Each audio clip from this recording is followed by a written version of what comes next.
Hello students, today we are talking about computer graphics and visualization for 6th semester students 17 series batch.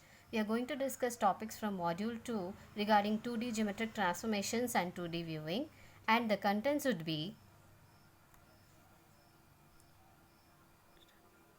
let us start with the inverse transformations. Inverse transformations are also called as opposite transformations. As we all know, the basic transformations are translation, rotation, and scaling. If we go with the translation, if T is a translation matrix, then inverse translation is represented using T inverse, which can be achieved using the opposite sign or opposite translation. You can see here we are representing translation matrix with opposite sign or inverse transformation with T inverse, where we have given Tx and Ty with negative sign, where Tx minus Tx is with respect to x coordinate and minus Ty is with respect to y coordinate, which produces a translation matrix in opposite direction. Similarly, an inverse rotation is accomplished by replacing the rotation angle by its negative. But since only sine function is affected by the change in sign of the rotation angle, the inverse matrix can also obtain by interchanging rows and columns. We can obtain R inverse with respect to transpose matrix, that is interchanging of rows and columns. So R inverse is equal to R transpose. The inverse matrix for any scaling transformation by replacing the scaling parameters with their reciprocals also can be achieved for the scaling, which can be showed as S inverse is equal to 1 divided by Sx. Similarly for Sy with respect to x and y coordinates. Here we have to note one thing. The multiplication of any scaling matrix with its inverse produces the identity matrix. Moving on to the topic two-dimensional composite transformations, we can set up a transformations as a composite transformation matrix by calculating the product of the individual transformations such as scaling, translation, and rotation. Product of transformation matrices is also referred as concatenation or composition of matrices, which is a combination of all other transformations together. Either like we are repeating the matrices, or we are considering them with respect to different kinds of transformations. You can see here P dash is the new position which we can achieve using these two matrices of different transformations with respect to M1 and M2. The latest matrix is the latest transformation happened on the particular object with respect to the old point. So we have taken M into P. We can achieve the concatenation. How we can achieve? We have different examples in the form of different cases. The first case we have composite two-dimensional translations, where we are repeating two kinds of translations with respect to x and y transformation, x and y coordinates. The first transformation is with respect to tx1 we have given. The second transformation we have given translation with respect to t2.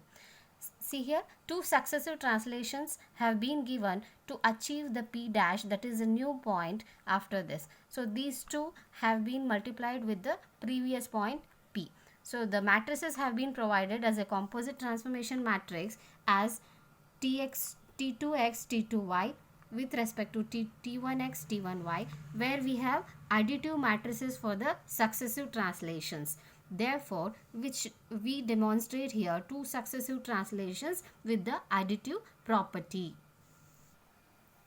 You can see in case 2, we have composite two-dimensional rotations. Like translations, here we have used rotations as different kind of transformations with respect to theta 1 and theta 2. We have different angles with respect to, we are achieving the new point, or we are achieving the new product of the transformed matrices, where we have multiplied by multiplying two rotation matrices in the form of r theta 1 and r theta 2. So we can get a new point P dash with respect to one more additive property r of theta 1 plus theta 2 into P. We have one more case, case 3, where we have two-dimensional scalings as composite concatenation.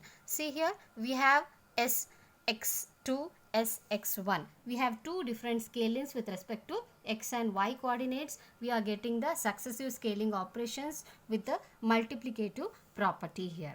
So, two scalings, two-dimensional scalings could be a multiplicative, two-dimensional rotations could be the additive property, two-dimensional translations could be the additive property. Let us see the fourth case where we have this kind of transformation sequence where we are getting the original position of object and pivot point somewhere in the x and y coordinates with respect to x and y coordinates. What we are supposed to do is we are supposed to bring the object to the origin first. So we are doing the negative translations, you can see. Then we are supposed to rotate that with respect to origin according to some angle. Then we are supposed to translate that particular object, the rotated object, back to the previous point. So here we are doing the negative translation, the rotation with respect to origin, and back translation to the already pivot point. We can generalize the two-dimensional rotation about any other pivot point xr, yr with respect to x and y coordinates by performing the following sequence. You can see in the diagrammatic representation as shown here. See here,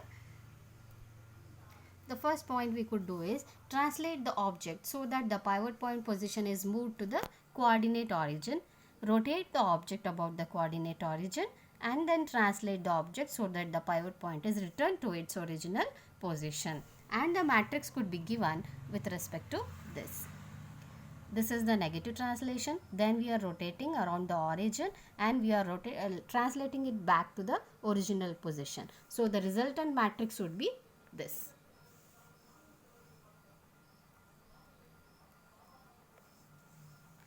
We have a next case as case 5 I have defined, where we are doing the composition of matrices in the form of general two-dimensional fixed point using scaling. As we know that scaling is nothing but we are altering the size of the object.